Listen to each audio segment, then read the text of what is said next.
The course I created for this class is called Pet Parenting 101. I had originally thought to create a course for my job, but due to confidentiality issues, decided to work on something fun instead.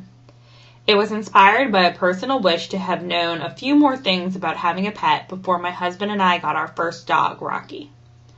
The goal of this course is to help people feel confident becoming first-time pet owners by helping them learn about what types of animals are available as pets, basic care needs for different pets, and how to keep their future pets safe. Ever since I took 604 last year, the experiential model has stuck with me. The particular version I use is based on one created by Pfeiffer and Jones in 1975. The three key components of the model are do, reflect, and apply. I use these labels in my design document to highlight where learners are experiencing new information, reflecting, which usually occurs on the discussion boards or with a partner, and applying, which is usually individual or group work that I'll get into a bit later when I discuss my activities and assessments. Concurrent to this class, I just finished writing a philosophy paper for 618, the gist of which boils down to this: that for me, knowledge is useless on its own and needs to be used to be meaningful. So there are a lot of apply activities throughout Pet Parenting 101. You'll notice in some of the screenshots, and if you take time to explore the course, that I tried to keep the tone light and conversational, with an active instructor presence.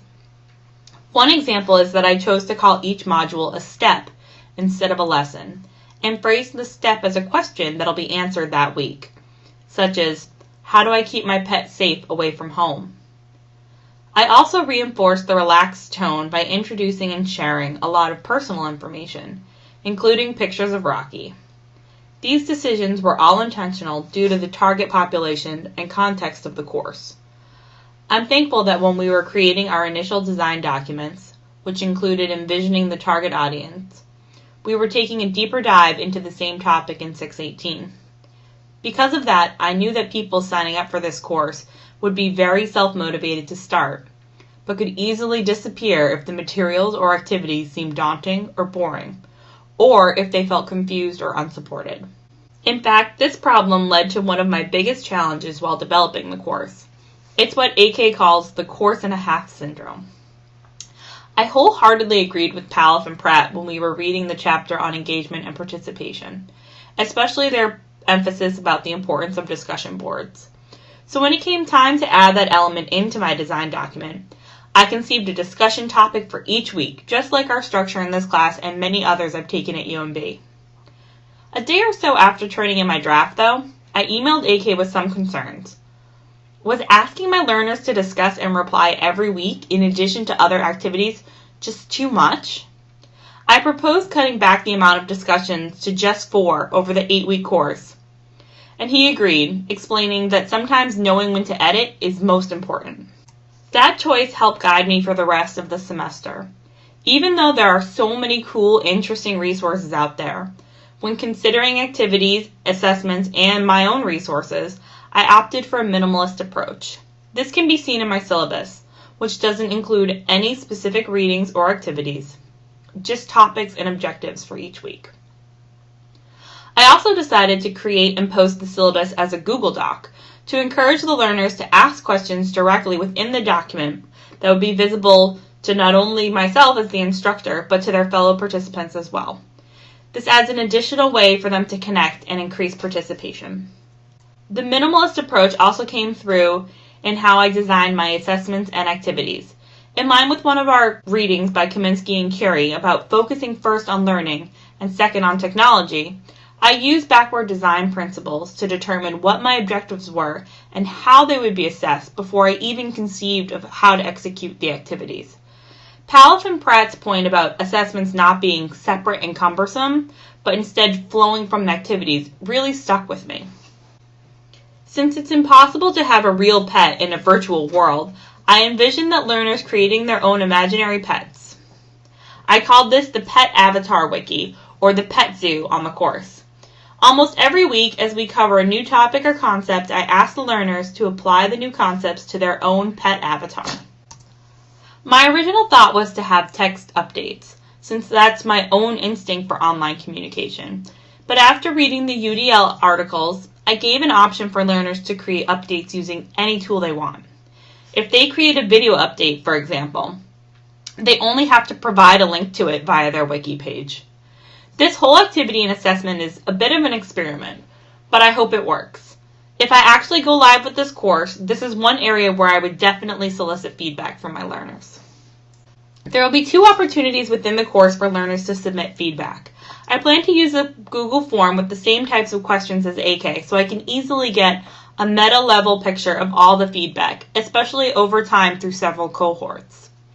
These feedback opportunities will also guide the conversations during the live sessions, which I had originally thought about hosting via Google Hangouts.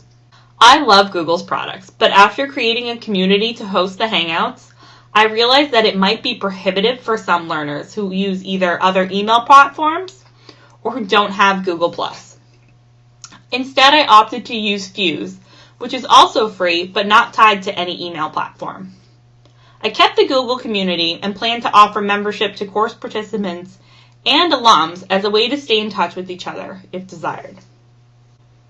Sticking with the topic of assessments and participation, I also wanted to devise a way to motivate learners. Since there are no grades or requirements for participation from an external source, I tried the idea of using a badge as motivation. I assigned points values to each project, as well as the periodic updates of their avatar and the discussions. The points values are listed on the syllabus and in the Getting Started section. If at the end of the course a learner has earned enough points, 40 out of 55, they will be awarded the Pet Parent Ready badge, which they can then share with all of their friends via their own social media platforms. Many of the tools and activities I used to build my course were already familiar to me. Keeping my learners in mind, I kept the readings and resources all free and internet-based via links.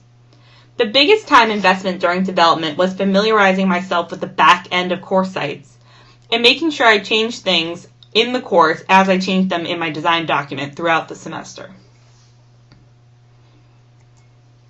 One new program I used to build an activity was Twine. Ever since I discovered the program during our week discussing different resources, I knew I wanted to find a way to use it in my course.